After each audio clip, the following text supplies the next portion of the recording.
Part 1. The Illusion of Justice. Justice is a word that evokes righteousness, fairness, and balance. It is carved into courthouses, etched into constitutions, and held aloft as one of the highest ideals of civilization. But justice, in practice, is not always what it claims to be. It is not a fixed truth, but a shifting concept, shaped by those who wield power. Laws are created by humans, fallible, biased, and driven by interests that often have little to do with morality. The illusion of justice begins with the belief that the law is synonymous with good. We are taught to trust that courts protect the innocent, that governments are guardians of fairness, and that legal systems are objective arbiters of truth. But history tells a different story. The law, at its worst, can become a mechanism of oppression, a cloak that conceals the brutality of power under the veneer of legitimacy. In ancient Rome, laws upheld slavery as a natural part of society. In medieval Europe, the law permitted torture and execution for heresy. In colonial empires, entire populations were subjugated legally, stripped of land, culture, and autonomy by statutes crafted to maintain dominance. These were not violations of the law, they were the law. In the 20th century, some of the most horrific atrocities were not committed in defiance of law, but in accordance with it. Nazi Germany passed the Nuremberg laws, which systematically dehumanized Jews and other minorities, laying the legal groundwork for the Holocaust. In apartheid South Africa, laws dictated where black citizens could live, work, and even walk.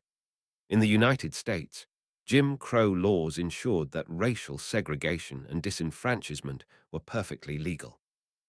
These legal frameworks did not arise in a vacuum. They were products of societies that used the language of justice to serve specific interests: racial superiority, political control, economic exploitation. Law, in these contexts, became a mirror of societal prejudice, not a shield against it. Philosophers have long grappled with the tension between law and justice.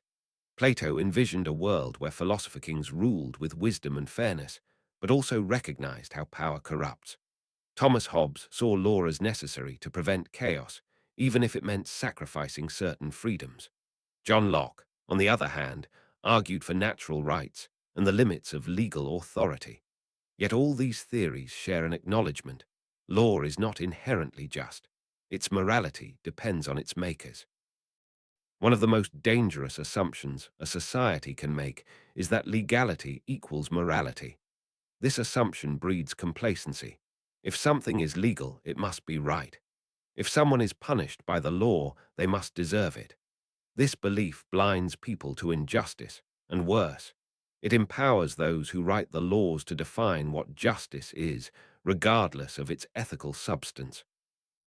This illusion persists today. Consider how wealth influences legal outcomes. In many countries, the rich can afford better lawyers, post bail, and avoid prison sentences that would devastate the poor. Corporations can exploit legal loopholes to evade taxes or harm the environment.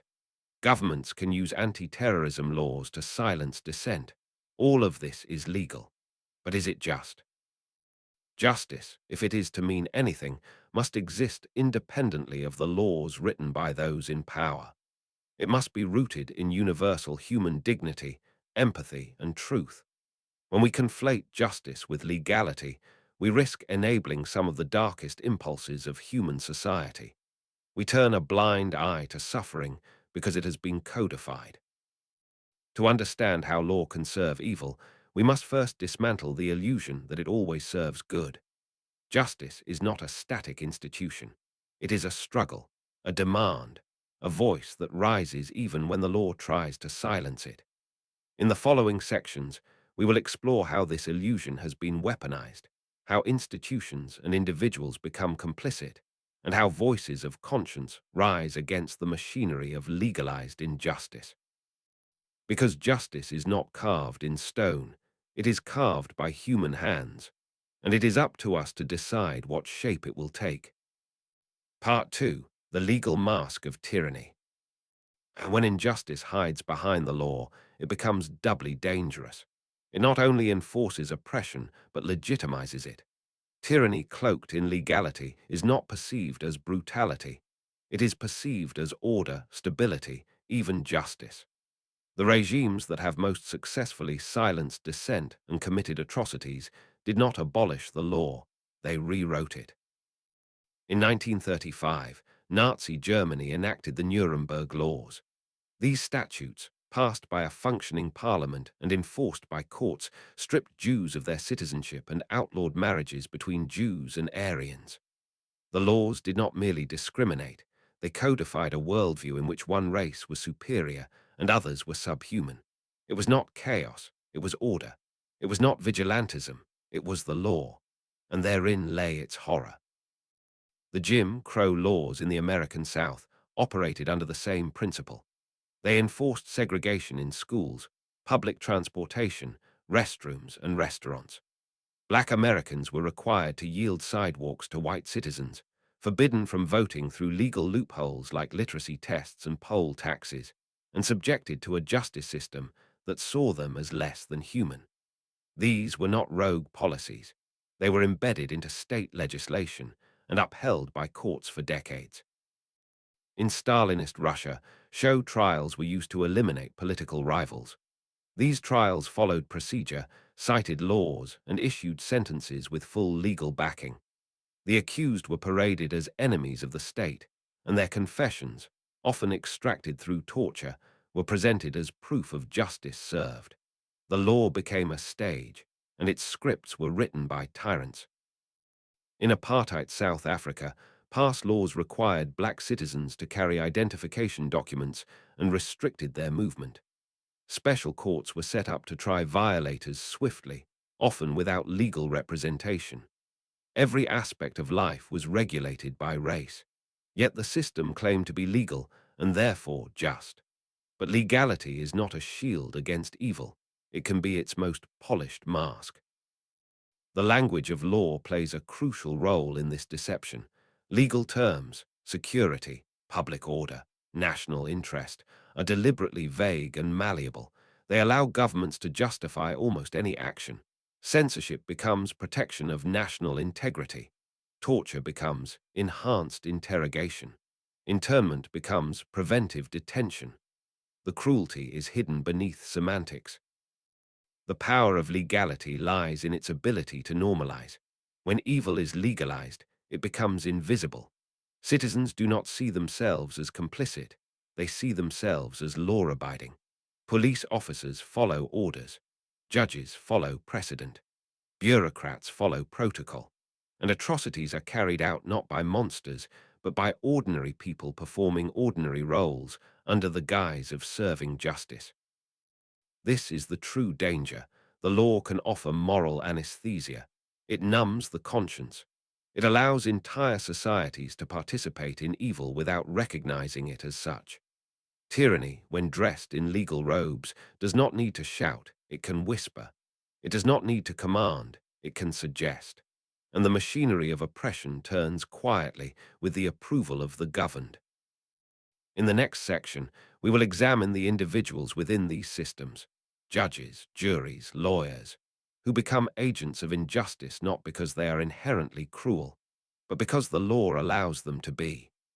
We will explore how conformity, fear, and the weight of institutional loyalty can turn ordinary people into instruments of legal evil, and how some, despite it all, find the courage to dissent. Part 3. Agents of Injustice. The machinery of legalized injustice does not operate on its own. It needs people, judges to interpret, lawyers to defend, police to enforce, clerks to record, and executioners to carry out sentences. It is not always the law that is evil, but what people do in its name. And in most cases, the agents of injustice do not see themselves as villains. They believe they are simply doing their job. This is what makes systemic injustice so dangerous.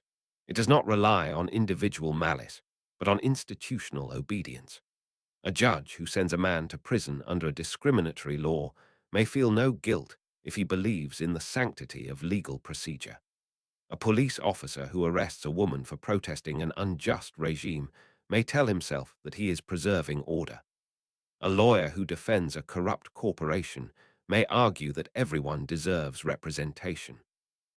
Each believes their role is neutral, perhaps even noble. The case of Adolf Eichmann, a high-ranking Nazi bureaucrat, illustrates this disturbing dynamic. Eichmann was not a bloodthirsty sadist. He was an efficient organizer. He managed the logistics of mass deportation to concentration camps. When put on trial in Israel in 1961, he insisted he was simply following orders, fulfilling his duties within the legal framework of the Reich. Philosopher Hannah Arendt famously coined the term the banality of evil to describe Eichmann, not evil as monstrous passion, but as thoughtless compliance. Similarly, in the United States during segregation, many judges and jurors handed down verdicts that upheld racist laws. In courtrooms across the South, all-white juries routinely acquitted white defendants accused of murdering black victims. The law permitted such outcomes, and those involved often saw no contradiction between justice and their rulings. They were not acting outside the law, they were enforcing it. In the Soviet Union, legal professionals conducted show trials in which outcomes were predetermined. Defendants were tortured into confessions, and defense attorneys, often state-appointed, did little more than read scripted apologies. These officials saw themselves as loyal patriots, not oppressors. Their loyalty was to the state, not to truth. What drives such participation? Part of the answer lies in fear. Speaking out against an unjust system often brings severe consequences: loss of job, imprisonment, even death. Conformity becomes a survival mechanism, but fear is not the only reason. Many participate out of belief in authority, in the rule of law, or in a national myth that frames injustice as necessity.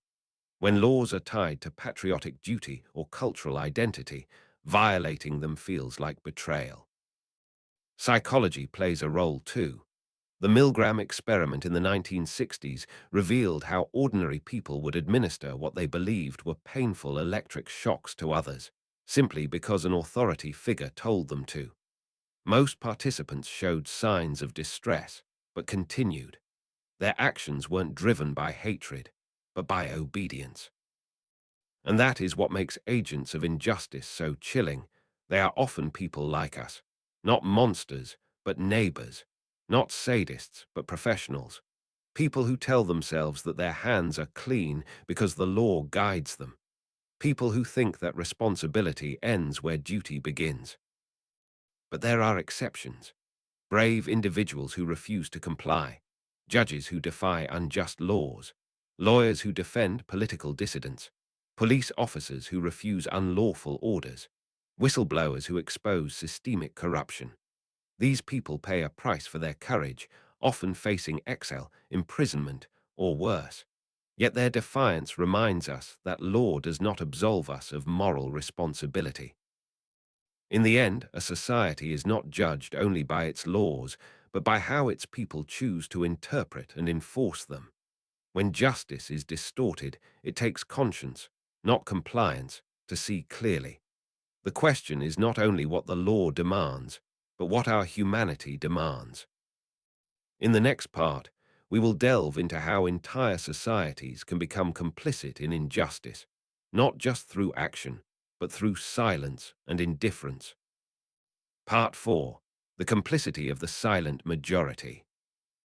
In every era of legalized injustice, there is a group more dangerous than the tyrants or the enforcers: the silent majority. These are the ordinary citizens who do not protest, who do not question, who do not intervene. They go to work, raise families, and turn away from the suffering of others, believing that if something truly terrible were happening, someone else would stop it. But history shows that evil thrives not because of active cruelty alone, but because of passive acceptance. In Nazi Germany, the Holocaust was not a secret. Jews were rounded up in broad daylight. Their shops were vandalized, their synagogues burned, their rights stripped away by public law. Trains carrying human beings to camps rolled through towns where ordinary Germans lived. The smell of burning bodies drifted beyond the camp walls, and yet the majority did nothing. They were not all fanatics or sadists. Many were simply silent. The same pattern occurred in the American South during the Jim Crow era. Lynchings were public spectacles. Segregation was visible at every water fountain, every school, every courthouse. Yet millions of white Americans accepted it as normal, inevitable, even lawful. Their silence was not neutral, it was permission. It was the soil in which injustice grew. Silence allows evil to present itself as consensus. When no one speaks out, it appears that everyone agrees. This false consensus strengthens the regime. It isolates the victims. It convinces dissenters that they are alone, and it trains the next generation to accept injustice as tradition. There are many reasons why people remain silent. Fear is one. Speaking out in an authoritarian state can lead to imprisonment, torture, or death. But in democratic societies, silence is often born of convenience. To challenge injustice may mean losing social standing, risking employment, or being labeled a troublemaker. It's easier to scroll past the uncomfortable headline, to avoid the awkward conversation, to rationalize that it's not my fight. Some justify their silence with a belief in neutrality. I don't want to take sides, they say, but neutrality in the face of oppression is not impartiality, it is complicity. As Holocaust survivor Elie Wiesel wrote, the opposite of love is not hate, it's indifference. When we choose not to act, we allow others to suffer for our comfort. Social psychology sheds further light on this dynamic. The bystander effect shows how individuals are less likely to help when others are present. Each person assumes someone else will intervene. In society, this effect scales up. Millions wait for someone else, governments, activists, heroes, to do the hard work of confronting injustice. But some do speak out. In Nazi-occupied Europe, ordinary people hid Jews in their homes. In the American Civil Rights Movement, allies marched alongside the oppressed, risking violence and arrest. In apartheid South Africa, white and black activists alike defied unjust laws. These acts of courage often came from those who refused to let silence define them. They listened to conscience, not convenience. The question for every society is this: what will the majority do when confronted with injustice? Will they look away, or will they rise? Will they protect their comfort or protect their neighbors? The answer often determines the moral trajectory of a nation. In the next section, we will explore how language and propaganda are used to manipulate public perception, making injustice appear necessary, even noble. Because before evil is accepted, it is first explained, and the most dangerous lies are the ones wrapped in patriotic slogans and legal jargon. Part 5. Language as a Weapon: How Words Justify Injustice. Before violence strikes, language softens the ground. No regime begins by announcing tyranny. Instead, it speaks of order, security, public good. Words become tools of distortion, carefully crafted to mask brutality with moral authority. When law serves evil, its language does not reflect the horror, it conceals it. Consider the Nazi term, final solution. It sounds clinical, even diplomatic, but it referred to the systematic extermination of millions. In the United States, Japanese-American internment camps during WWII were described as relocation centers.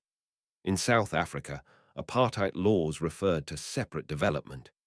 In every case, language sanitized oppression.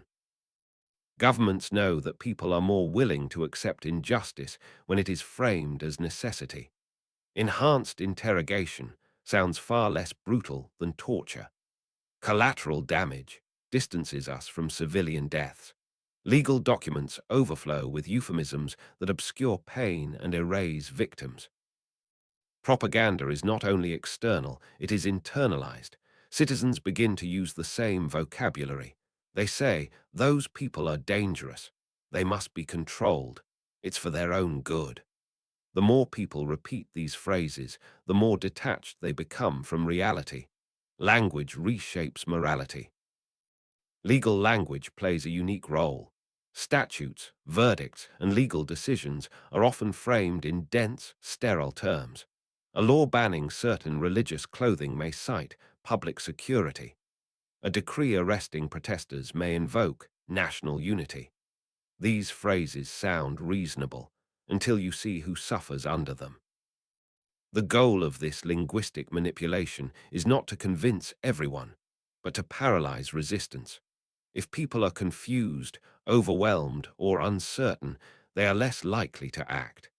They begin to doubt their moral instincts, waiting for clarity that never comes. But language can also liberate. When Martin Luther King Jr.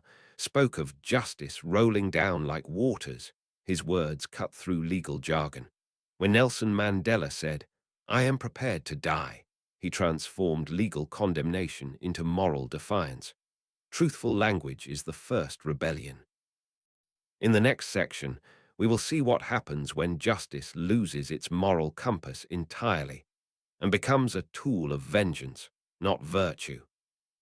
Part 6. When justice becomes a tool of revenge. Justice and revenge are often mistaken for each other. Both respond to wrongdoing. Both seek resolution. But justice seeks balance. Revenge seeks pain. When laws are twisted into instruments of retaliation, societies descend not into order, but into cycles of retribution. Totalitarian regimes frequently blur this line. In Stalin's USSR, dissenters were imprisoned not to protect society, but to punish disloyalty. Trials were not about evidence, they were about spectacle and control. A system that claims to pursue justice but rewards revenge becomes addicted to punishment. Revenge masquerading as justice often targets entire groups. After the Rwandan genocide, retaliatory killings occurred in the name of restoring order. In post-9/11 America, policies like extraordinary rendition and indefinite detention reflected a hunger for revenge, not legal integrity. Innocent people were swept into systems built on fear. Personal vengeance is dangerous, but institutionalized vengeance is lethal. It scales. It becomes policy. It turns courts into weapons. Entire legal systems are built around making them pay. And once this logic takes hold, even small acts of mercy are seen as weakness. Revenge distorts outcomes. It exaggerates punishment. A petty theft becomes a life sentence. A protest becomes sedition. Entire communities are labeled as traitors. In the hands of the vengeful, the law is no longer blind, it is aimed. Yet justice without compassion leads to destruction. True justice seeks restoration, not endless punishment. It punishes not to harm, but to heal. To break the cycle of violence, societies must recognize when their courts have become colosseums. The next section explores why societies need enemies, and how inventing them keeps injustice alive. Part 7. Manufactured Enemies, the Need for a Villain. To justify oppressive laws, regimes need villains. They need faces to blame, groups to fear, scapegoats to sacrifice. Manufactured enemies are the glue that holds unjust systems together. Without them, the law loses its target and its moral camouflage. In Nazi Germany, Jews were cast as parasites. In the US, the war on drugs disproportionately targeted Black and Latino communities, painting them as societal threats. In the Soviet Union, counter-revolutionaries were often innocent intellectuals or workers. These enemies were chosen not for guilt, but for utility. Creating a villain gives law enforcers a mandate. It provides the illusion of protection. Citizens are told, these laws are for your safety. Fear becomes the fuel of compliance. When people are afraid, they surrender freedom in exchange for promises of security. The enemy can be external or internal, immigrants, journalists, minorities, or activists. What matters is not truth, but narrative. Once labeled a threat, a person can be stripped of rights, denied due process, even killed, all in the name of law. This enemy-making is deliberate. It polarizes society. It divides us from them.